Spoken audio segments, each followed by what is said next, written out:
ወንድ ልጅ ነህ። በዛ ላይ ደግሞ ለማግባት ወይም ደግሞ ትዳር ለመያዝ በጣም ብዙ ነገር ካንተ ይጠበቃል አይደለ?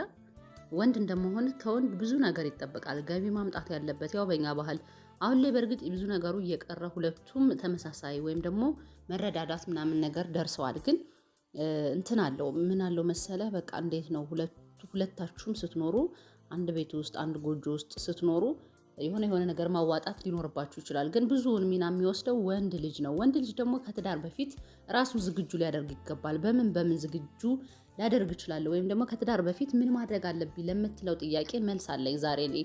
ለሳቢሳ ሚዲያ አዲስ ከሆናችሁ ሰብስክራይብ አድርጉ። ሀሳብ አስተያየታችሁንም ኮሜንት ላይ አስቀምጡልኝ። መልካም ቆይታ ይሆንላችሁ። በመጀመሪያ ወደ ትዳር ከመግባትህ በፊት ማድረግ ያለብህ አንደኛውና የመጀመሪያው ነገር ቅድመ ጋብቻ ምክክር ነው። ከትዳር በፊት ከሳይኮሎጂ ባለሙያዎች ጋር ስለ ትዳር ውይይት ማድረግ በጣም የሚጠቅም ነገር ነው። ምክንያቱም የሳይኮሎጂ ባለሙያ ስታማክር ብዙ እነሱ ጋር የሚመጡ ነገር አሉ አይደለ? ጥሩ ትዳሮች ወይም ደግሞ ይሄ ግንኙነታቸው ያላማረ መጥፎ ትዳሮች፣ የተለያየ አይነት ትዳር ይመጣል። ስለዚህ ይሄ የሳይኮሎጂ ባለሙያ ደግሞ በደንብ እንዴት ነው ምንድን ማድረግ እንዳለብህ ከትዳር በፊት አንተ ምን አይነት ሰው መሆን እንዳለብህ፣ ምን አይነት ዝግጅት ማድረግ እንዳለብህ ይሄ ነገር ሊነግርህ ይችላል። በጣም ብዙ አሁን ላይ በጣም ብዙ የሳይኮሎጂ የምክር አገልግሎት ተቋማት በጣም እየበዙ ነው። ስለዚህ እነዚህ ተቋማት ከትዳር በፊት መጎብኘት በጣም አስፈላጊ ነው። እነዚህ ቦታዎች መሄድ አለብህ። ኢቭን እንኳን እነዚህ ቦታዎች ላይ መሄድ ባትችል ዩቲዩብ ላይ አሁን ዘመኑ እንዳመጣው ዩቲዩብ ላይ አሁን ብዙ አሉ ስለ ትዳር ምክር የሚሰጡ በጣም ብዙ ሺህ ሰዎች። ለምሳሌ እንደ ምሳሌ ብጠቅስልህ ሳቢሳ ሚዲያ ማለት የኔ ስለሆነ ምናምን ሳይሆን ሳቢሳ ሚዲያ ከመጀመሪያው ጀምሮ ሴት ልጅ እንዴት አድርገህ ወደ አንተ ማስገባት እንደምትችል፣ ሴት ልጅ እንዴት መጥበስ እንዳለብህ፣ ከጠበስካት በኋላስ ምን አይነት ግንኙነት ሊኖርህ ይችላል፣ ከግንኙነቱ በኋላስ ወደ ትዳር እንዴት ታመራላችሁ የሚሉትን ነገሮች በሰፊው ከዚህ በፊት በጣም በረጅሙ ዳሰስ አድርጌባቸዋለሁ። ስለዚህ የሳይኮሎጂ ባለሙያ አለበለዚያ ደግሞ እንዳልኩ ዩቲዩቦችን ብጎበኝ ብታቅ ከትዳር በፊት ምን ማድረግ እንዳለብህ። ምክንያቱም ስለ ሴት ልጅ ባህሪ ሳይኮሎጂ ነገሮችን ስትሰማና ስታዳምጥ ወይም ደግሞ ምክር ስታገኝ የሴት ልጅ ባህሪ በደንብ አድርገው ይነግሩሃል። ከዛ የተለያዩ ጥናት የተደረገባቸው ትዳሮችን ምን አይነት እንደነበሩ ጥሩዎቹንም እንደዚሁም ጥሩ ያልሆኑ ትዳሮችንም እያንዳንዱን ነገር ሊነግርህና ሊያስረዳህ ስለሚችል አንተ ለሁሉም ነገር ዝግጁ ትሆናለህ። በትዳር ውስጥ ጭቅጭቅ እንዳለ፣ በትዳር ውስጥ ደግሞ ፍች እንዳለም፣ ትዳር ይዘህ መፋታት እንዳለም እነዚህን በደንብ አድርገው ግንዛቤ ይሰጡሃል። በደንብ አድርገህ አንተ ስለምትገነዘብ በኋላ ላይ ወደ ትዳር ለመግባትም እነዚህ ይሄን ካረክ የመጀመሪያውን ነገር ካረክ ከገባ በኋላ ብዙ የሚከብድ ነገር ላይኖር ይችላል።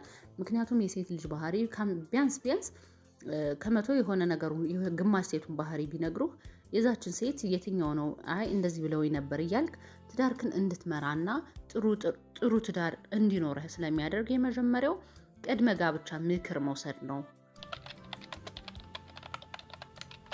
ሁለተኛው ደግሞ ኢኮኖሚያዊ ችግር ነው። ትዳር ተቋም ነው። ይህን ተቋም ደግሞ በጽኑ መሰረት ላይ ለመመስረትና ዘላቂነቱን ለማረጋገጥ ግብአት ከሆኑት መካከል አንዱ የኢኮኖሚ አቋም ነው። ማለት ኢኮኖሚያዊ ችግር ሊኖርብህ አይገባም። በዚህም እንዳልኩ ነው ባል ሁሉን ነገር መውሰድ አለበት። ባል ብዙውን ድርሻ የሚወስደው አባወራ ነው የሚያስተዳድረው።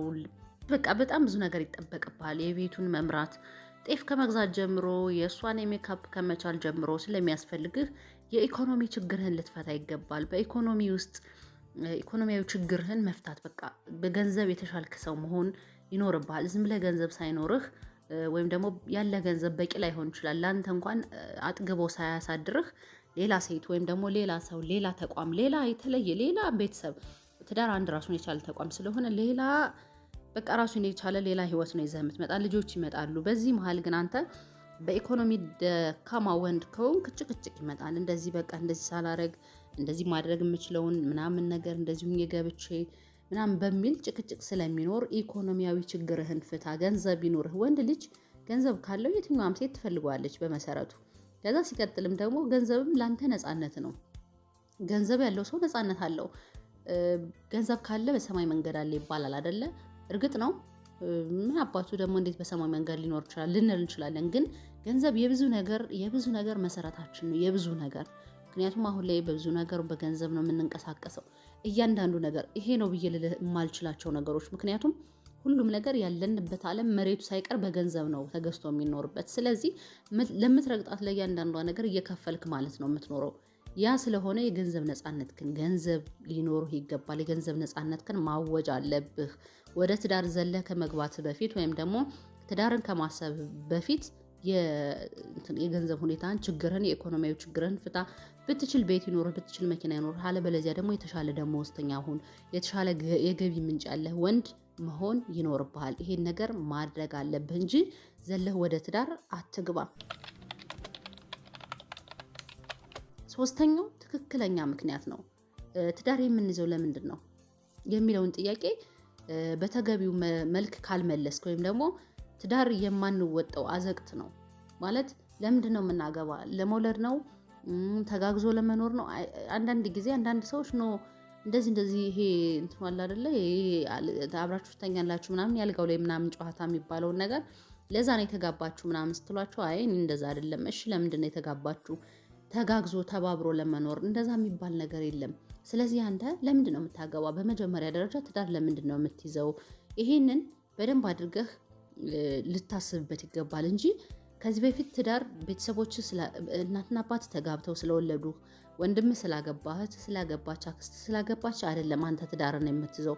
ለምንድን ነው የሚይዘው ብለህ እንትን ልትል ይገባሃል፣ ልታስብ ይገባሃል እንጂ ዝም ብለህ ማግባት ስላለብህ ሊሆን አይችልም። ወይም ደግሞ የሆነችን ሴት የምታገባት ውጭ ለማውጣት ሊሆን ይችላል።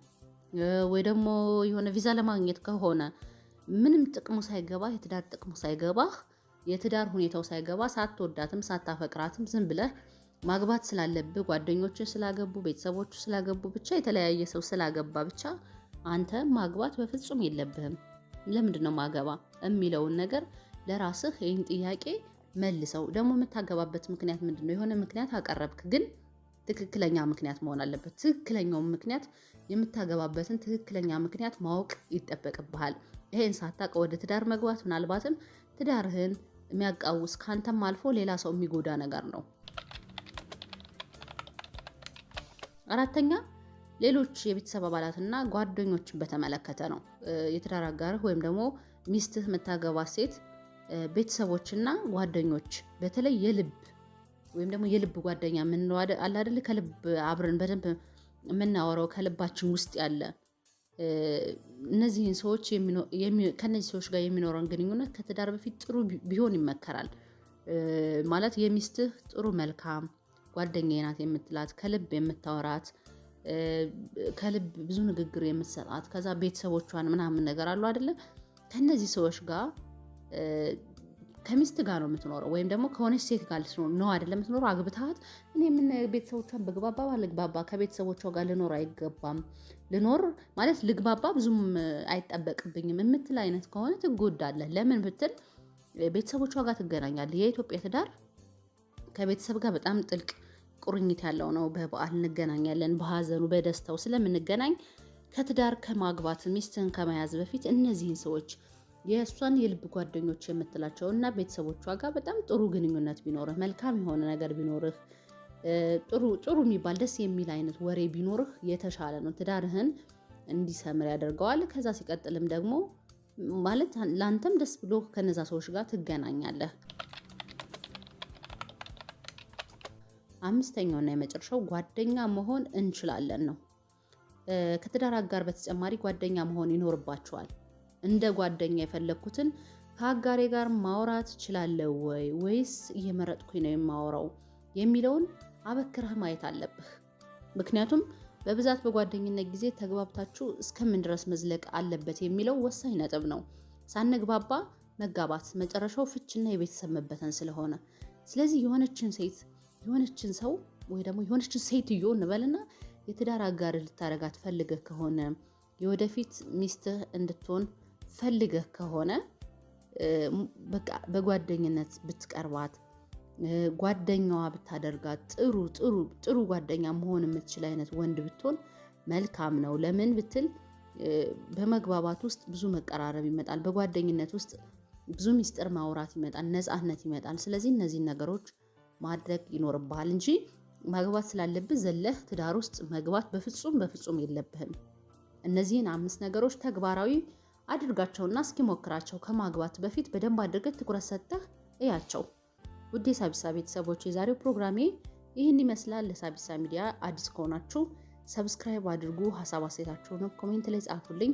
እንዲሁም ደግሞ እንዲሰራላችሁ የምትፈልጉት ሀሳብ ካለም መጻፋችሁ እንዳትረሱ። ቲክቶክ ላይ ገብታችሁ ሳቢሳ ብላችሁ ፎሎ አድርጉ። መልካም ጊዜ